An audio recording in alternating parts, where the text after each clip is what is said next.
Shalom, glória a Deus pela sua vida. Estamos aqui no Devocional e eu estou muito feliz que a gente está aqui no livro de Apocalipse. E hoje é o capítulo 3. Vamos já começar a leitura dessa palavra, que tá aqui tremendo, né? A gente ouviu falar sobre as primeiras cartas que Jesus escreveu às igrejas. E aqui, mais uma vez, no capítulo 3, a gente vai ver o restante das cartas. Então, glória a Deus, eu estou com meu coração muito feliz, muito contente de estar compartilhando da palavra de Deus. E a gente precisa orar, né? Pedir ajuda ao Espírito Santo. Mas antes eu quero declarar uma palavra de vida para a sua vida. Você é abençoada. O Senhor te escolheu e Ele decidiu habitar dentro de você. Então você com Deus é maioria.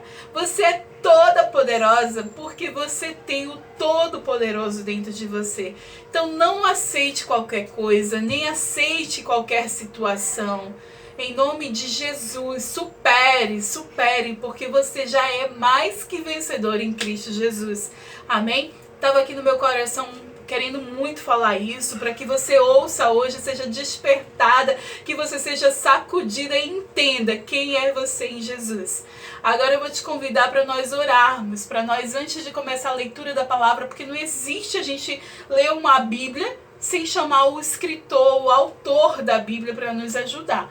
Então eu te peço que nesses olhos, você feche seus olhos, que nesse momento você feche seus olhos, ore comigo. Vamos declarar quem Deus é?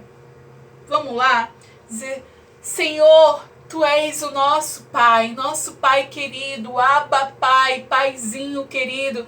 Tu és, Senhor, o dono dos nossos dias. Tu és, Senhor, Kadosh, que é santo, santo, santo és Tu, Senhor. Tu és Jesus, o absoluto. Tu és Eu-Olã, o Deus eterno. Tu és Elohim. Tu és Chamar, um Deus presente. Tu és, Senhor, Jeová Nissi, a nossa bandeira. Tu és, Senhor, Tsedkenu, a nossa justiça. Tu és, Senhor, o Deus de nossas vidas. Um Deus Chamar, um Deus Elohim, um Deus, o Jeová, Senhor, um Jeová Rafar, um Deus que cura. Tu és Jeová Jireh, um Deus de provisão. Tu és aquele que era, aquele que é e aquele que há de vir, o alfa e o ômega, o princípio e o fim. Tu és aquele que pode sondar os nossos corações e as nossas mentes. Te damos total liberdade, Espírito Santo, fica à vontade. Ministra as nossas vidas, os nossos corações. Ensina-nos a Tua palavra. Tira, Senhor, todo impedimento, tira as escamas dos nossos olhos, que possamos hoje enxergar coisas que nunca vimos antes. Tira, Senhor, o tampão de nossos ouvidos, que possamos ouvir, Senhor, o que nunca ouvimos antes. Abra-se, Senhor, os nossos ouvidos espirituais, nossos olhos espirituais. Em nome de Jesus, enche-nos de sabedoria. Que a gente não leia por ler a Bíblia, mas que a gente tenha um entendimento do alto. Nós precisamos da Tua ajuda, Senhor, ajuda do alto. Ensina-nos a Tua palavra, Senhor, em nome de Jesus.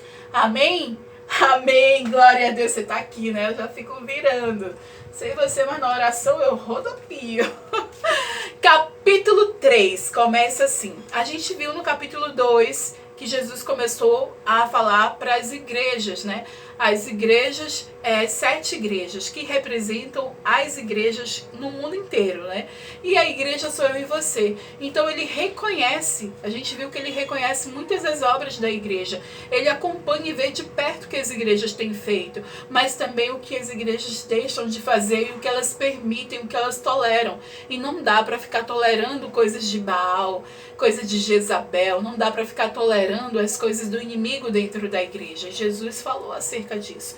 Então eu e você precisamos estar ligadas, muito ligadas. Eu falei também que os primeiros livros, né, Mateus, Lucas, João, Marcos, tem muito das letras vermelhas. Essa minha Bíblia aqui mostra muito, né, de toda vez que tem letra vermelha é porque Jesus está falando.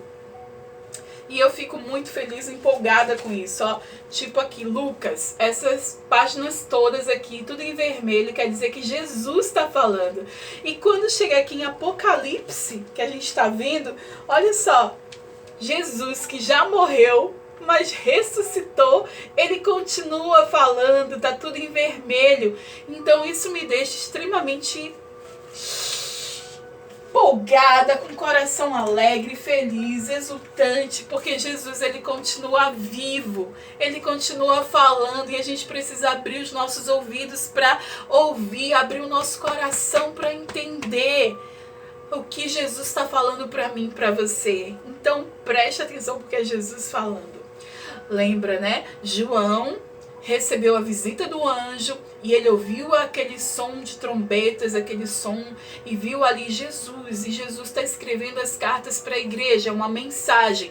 O Apocalipse é a revelação de Deus, é o que ele quer que eu e você possamos conhecer, entender, estudar, para que não fiquem oculto, não fiquem nas trevas, para que a gente tenha um entendimento de quem é Jesus e dos sinais, dos finais do tempo, do que vai acontecer. A gente vai ver isso lá na frente, mas a gente precisa ter ciência, porque a Bíblia toda fala a respeito as profecias todas estão em cima de Jesus, né?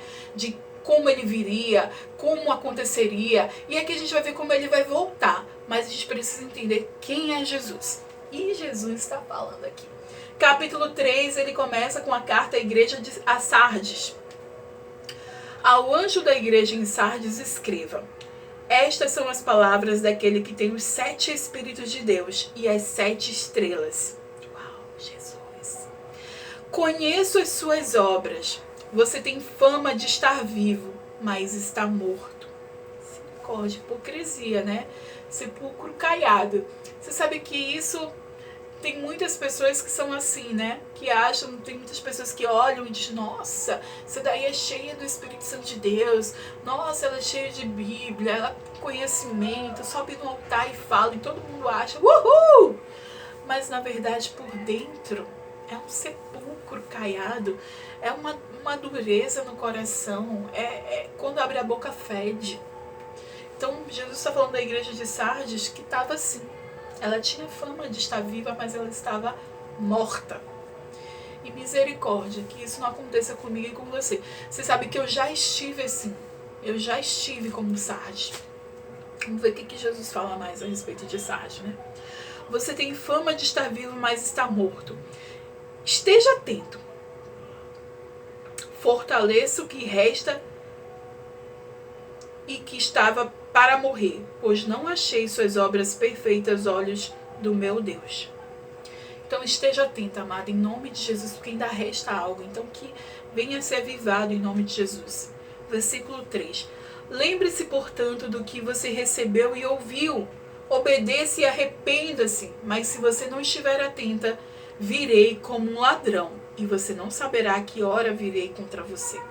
No entanto, você tem aí em Sardes uns poucos que não contaminaram as suas vestes. Eles andarão comigo vestidos de branco, pois são dignos. E o vencedor será igualmente vestido de branco. Jamais apagarei o seu nome do livro da vida. Uau. Mas o reconhecerei diante de meu Pai e dos meus anjos. E aquele que tem ouvidos, ouça o que o Espírito diz às igrejas. Então essa primeira carta que a gente está lendo no capítulo 3, né, a igreja de Sardes, ela tinha fama de estar viva, ela tinha fama ali, né, e essa fama inclusive é porque ela tinha muitos recursos financeiros. Ela era muito bem de vida e as pessoas pensavam, uhul! Mas na verdade por dentro não era desse jeito. Só que Jesus está dizendo assim, ainda dá tempo de você se arrepender, de você reconhecer seu erro, se arrepender. E olha, tem alguns outros aí que não se contaminaram com isso não, que estão firmes em mim, eles vão estar comigo até o final. E eles vão estar vestidos de branco e vai estar tudo certo. Então, para você, ainda dá tempo. Se arrependa, em nome de Jesus. Amém? Vamos seguir aqui, versículo 7, agora é carta à igreja de Filadélfia. O anjo da igreja em Filadélfia escreva: estas são as palavras daquele que é santo e verdadeiro, que tem a chave de Davi. Jesus, ele se apresenta as cartas da igreja desse jeito, né? Com faca de 2 gumes, com alfa e ômega, com princípio e o fim. E aqui ele está falando que tem as chaves, né? Que é santo e verdadeiro e as chaves de Davi. O que ele abre... Você sabe que Jesus, ele não escreveu livro nenhum. Mas essas cartas aqui tá um amor ouvir Jesus falar. Tá um amor. Ele não escreveu a Bíblia toda, não tem livro de Jesus, né? Tem de João, tem os Atos dos Apóstolos, tem Lucas que escreveu, mas Jesus, ele fez, né? Ele fez. Mas aqui ele escrevendo essas cartas para a igreja tá muito fofo de ver. Love you, Jesus. Love you. Então, ele começa assim.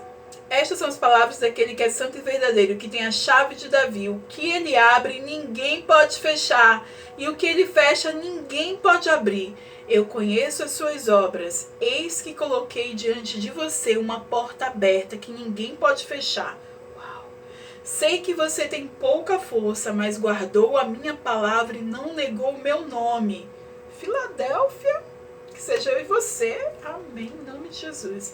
Veja o que farei com aqueles que são sinagoga de Satanás e que se dizem judeus e não são, mas são mentirosos. Farei que eles se prostrem aos seus pés e reconheçam que eu o amei. Visto que você guardou a minha palavra de exortação, a perseverança, eu também o guardarei da hora da provação que está para vir sobre todo o mundo, para pôr a prova os que habitam na terra. Eu venho em breve, retenha o que você tem, para que ninguém tome a sua coroa. Farei do vencedor uma coluna do santuário de meu Deus, e dali ele jamais sairá. Escreverei nele o nome do meu Deus, e o nome da cidade do meu Deus, e a nova Jerusalém que desce dos céus, da parte de Deus. E também escreverei nele o meu novo nome. Aquele que tem ouvidos, ouça o que o Espírito diz às igrejas. Gente, Filadélfia e Esmirna, lembra que a carta que ele escreveu para Esmirna foi também top? Tipo, não tinha repreensão, só tinha elogios e elogios e falando o que fez. Uau, glória a Deus, que assim seja com a gente, né? Uma cartinha assim de renovação, de vigor. Vamos aqui, eu acho que é a última carta desse capítulo. E das 7 igrejas é a última carta também. Carta à igreja de Laodiceia. Eu lembro um pouquinho do que foi dito sobre Laodiceia e não parece bom. Vamos lá, então é uma carta de repreensão. Vamos ver. Versículo 14. Ao anjo da igreja em Laodiceia escreva: estas são as palavras do Amém, a testemunha fiel e verdadeira, o soberano da criação de Deus. Eu conheço as suas obras, sei que você não é frio nem quente. Melhor seria que você fosse frio ou quente. Deixa eu falar uma coisa a respeito disso, né? Laodiceia, ela ficava uma cidade a 100 quilômetros, tipo aqui em Salvador, a 100 quilômetros daqui tem Feira de Santana, né? Então, tipo, colocar uma cidade aqui, Salvador e Feira de Santana. E Laodiceia tinha uma outra cidade, esqueci agora o nome, não sei o que, Decápolis, esqueci o nome da cidade. Ela fica a 100 quilômetros de Laodiceia e lá tinha águas termais, sabe essas águas que são curativas, águas gostosas? Tem alguns lugares, tem em São Paulo, tem em Goiás, tem alguns lugares aqui no Brasil, acho que em Minas também, assim, águas termais, que a nascente é uma água quentinha, gostosinha. Laodiceia não tinha. Essa cidade a 100 quilômetros era assim, mas quando chegava as águas em Laodiceia, ela não era nem fria e nem era quente, ela era morna. E o que acontece quando você bebe uma água morna? Você tem tipo um enjoo, quer vomitar. E é sobre isso que Jesus está falando aqui, sobre Laodiceia, que ela não é nem quente e nem morna, que ele tem ânsia de vômito, que quer vomitar. Imagine você receber esse tipo de repreensão. Misericórdia, mas é isso que ele está falando aqui, né? Conheço as suas obras, sei que você não é frio nem quente. Melhor seria que você fosse frio ou quente. Assim, porque você é morno, não é frio e nem quente, eu estou a ponto de vomitá-lo da minha boca. Misericórdia. Você já foi assim? Eu já tive uma fase dessa também. Não era nem quente, nem fria, era morna. Eu já tive uma fase fria, também quente e também morna. E misericórdia, eu quero estar avivada, super quente ali no Senhor. Eu quero estar com fogo do Senhor. porque eu tenho esse desejo imenso todos os dias de ler a palavra, todos os dias de falar com Deus, todos os dias de ouvir ao Senhor, e eu sou apaixonada por isso. E eu não quero que isso se esfrie, nem fique morno de jeito nenhum, porque eu sou apaixonada. Então vamos lá, mas eu já tive, viu? Já tive essa fase. Vamos ver o que o Senhor fala, né? E assim como você não é morno, nem frio, nem quente, você é morno, estou a ponto de vomitá-lo da minha boca. Versículo 17. Você diz, estou rico, adquiri riquezas e não preciso de nada. Eita! Então era uma igreja muito rica que não precisava de mais nada. Uma arrogância, uma prepotência, né? Um snob, né? Esnobando o evangelho. Não reconhece, porém, que é miserável, digno de compaixão, pobre, cego e está nu. Eu dou-lhe este conselho: compre de mim ouro refinado no fogo, e você se tornará rico. Compre roupas brancas e vista-se para cobrir a sua vergonha, a sua nudez. E compre colírio para ungir os seus olhos e poder enxergar. Ele está dizendo, você é rico, então peraí que eu vou te dar uma lista de compras para você ter ali colírio, ter, sabe, ungir seus olhos, você poder enxergar, uma roupa branca para você cobrir essa nudez aí, esses cropped. Gente, crente que usa cropped, misericórdia, Senhor, que chegue nas adolescentes, nas jovenzinhas, pelo menos essa parte. Não use cropped em nome de Jesus. Eu fico pensando muito tempo se isso é religiosidade, mas o Senhor me incomoda tanto sobre isso, mas um dia eu vou falar especialmente, né, para as jovenzinhas que andam lançando modas dentro da igreja, mostrando a barriga, cropped, né, aquelas brusinhas pequenininhas. Pois é, aí Jesus está falando aqui, compre as roupas brancas para cobrir essa nudez, compre colírio para que você venha ungir seus olhos, né, vista-se, né, e compre ouro refinado. Então, Jesus já deu uma lista de compras aqui. Versículo 19, a gente está acabando. Repreendo e disciplino aqueles que eu amo. Ó. Então, essa repreensão aqui é porque Jesus está dizendo, ainda dá tempo, viu? Ainda dá tempo. O que precisa fazer? Identificar o erro, confessar o pecado, né? Se arrepender. Processo do arrependimento. Por isso, seja diligente e arrependa-se. Eis que estou à porta e bato. Se alguém ouvir a minha voz e abrir a porta, entrarei e cearei com ele. E ele comigo. Uau! Essa palavra a gente vê, né? Apocalipse 3:20 fala muito, porque é Jesus batendo na porta do nosso coração, querendo que o pecado vá embora, querendo tirar a manchinha do pecado do nosso coração e que a gente ouça o Senhor falar, ouça o Senhor bater na porta, que a gente abra essa porta para a gente ceiar com Jesus. Imagina ter Jesus na nossa casa, ceando, jantando conosco. Então, a coisa mais importante que a gente precisa ter é a presença do Senhor em nossas vidas. Em Apocalipse 3:20, que a gente acabou de ler, fala isso. Ele está aqui batendo a porta do nosso coração. E se a gente ouve a voz dele, a gente abre a porta e a gente ceia com ele. E ele finaliza esse capítulo dizendo: ao vencedor darei o direito de sentar-se comigo em meu trono. E assim como eu também venci e sentei-me com o meu Pai em seu trono, aquele que tem ouvidos ouça o que o Espírito diz às igrejas. Amém. Então a gente viu aqui a carta às 7 igrejas, né? A igreja de Éfeso, de Esmirna, a igreja de Pérgamo, a igreja de Tiatira, a igreja de Sardes, fofinha, né? A igreja da Filadélfia e a igreja de Laodiceia. A gente vai continuar o estudo de Apocalipse e eu peço que o Espírito Santo nos ministre, nos traga a revelação. E se você tem mais revelação, escreva nos comentários que eu quero aprender. Então ajuda-me aí, em nome de Jesus, que o Espírito Santo te dê revelação e que você escreva nos comentários. Amém? Glória a Deus, aleluia. Vamos fazer a Bíblia juntas.